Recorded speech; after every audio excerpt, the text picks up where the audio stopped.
안녕하십니까. 2024년 1월 4일 목요일입니다. 코패스 동반자 채널에서 오늘은 KDDX 사업 이대로 방치하면 214급 잠수함 꼴 난다. 경찰, 방사청 압수수색, 이런 주제로 말씀을 드리기로 하겠습니다. 오늘 이야기 주제도 본 채널의 구독자를 늘린다든지 클릭수를 늘린다든지 하는 것과는 전혀 상관이 없는 내용입니다. 그런데도 주변을 둘러다 보니까 아무도 이 이야기를 안 하고 있습니다. 그래서 또 손해를 보더라도 본 채널에서 이 내용을 다루기로 한 겁니다. 며칠 전 신문 보도에는 현대중공업에서 방사청과 해군 그리고 ADD 등등의 정부기관 요인들을 초빙해서 KDDX 기본 설계 종료식을 성대하게 치렀다는 보도가 나왔었습니다. 여기서 성대하다 하는 것은 귀빈으로 모신 사람들에게도 충분히 거마비를 줬을 거라고 생각합니다. 왜 그런 생각을 하냐면은 KSS 배치 2 그리고 호위함 사업에서 현대중공업이 군사 기밀을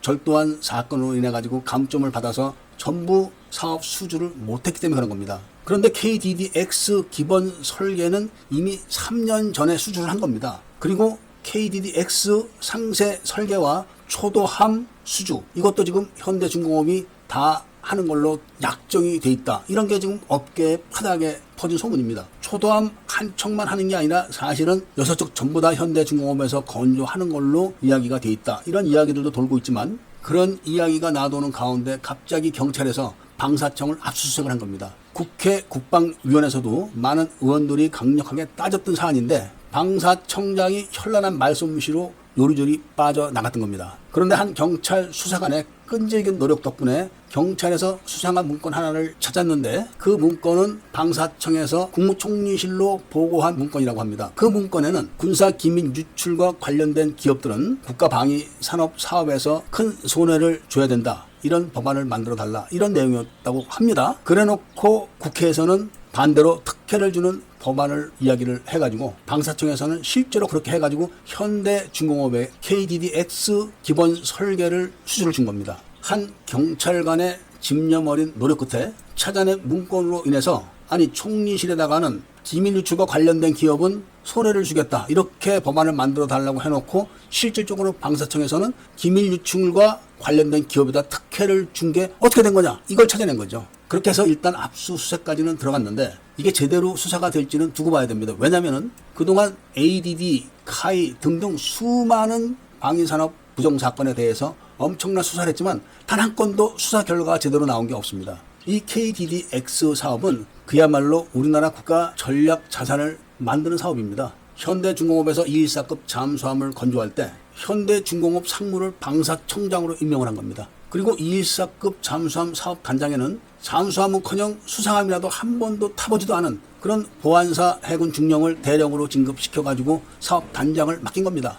딱 여기서부터 청주회 장군들 냄새가 나지 않습니까? 만약에 지금 대한민국 해군에서 짱짱하게 209급과 214급을 다 풀로 운영이 가능하다면 북한 잠수함들은 꼼짝도 못합니다. 잘 아시는 것처럼 214급은 막 끌려다니는 그런 실정입니다. 자주 고장이 나서 작전도 자주 못합니다. 그러니까 현재는 209급 6척에 도산한창호급 3대만 작전이 가능한 겁니다. 이순신급 구축함은 1, 2, 3번 함은 아예 레이더를 못 쓰는 걸 달아놨지만 그나마도 또 중고를 사온 겁니다. 그래서 지금 성능 개량도 못합니다. 성능 개량이 안 돼서 성능 수선만 지금 하고 있죠. 요새 어떤 유튜버가 신형 참수리급을 알아보자 어쩌고 이런 영상을 올렸는데 신형 참수리급 고속정 엔진을 함정용이 아닌 공장에서 쓰는 엔진을 달아놓고 미국 놈들이 못 쓰는 엔진을 줬다. 이렇게 선전선동을 계속 했었죠. 그리고 대구급 호위함도 추진축이 다 못쓰게 장착해놔가지고 제 속도를 못 냅니다. 그래서 원양 작전은 인천급이 뛰고 있습니다. 그런데 대구급 파생형인 풍미폰 아둔 야대급은 30노트 이상 잘 날립니다. 이것만 봐도 대구급을 일부러 못쓰게 만들어놨다는 게 증명이 되는 겁니다. 그리고 총량급 호위함의 에이사 레이더가 미니 이지스다 이렇게 자랑을 하고 있지만 발전기가 대구급과 같아가지고 에이사 레이더를 4면이 아닌 2면만 작동을 할 수는 없다고 합니다. 이런 방송을 했었는데 어떤 유튜버가 미국 이지스함도 2면만 에이사 레이더를 켜고 다닌다. 원래 그런 거다. 이런 방송을 하는 걸 보고 제가 놀랐습니다. 이런 실정에서 현대중공업이 해군 관계자들과 짜고 대우해양의 KDDX 설계도를 다 사진을 찍게 해가지고 유출을 시켰고 그게 법에 의해 가지고 전부 사법 처리가 끝났습니다. 그랬는데 원래 법에는 안보사가 그런 사실을 통보한 날로부터 제재를 가한다는 조항을 없애버리고 대법원에서 확정될 때까지 유예한다. 이렇게 바꿨다는 겁니다. 그렇게 해가지고 현대중공업의 KDDX 기본 설계를 맡기고 함정 수주를 주는 것까지 돼 있었다. 이런 말씀과 함께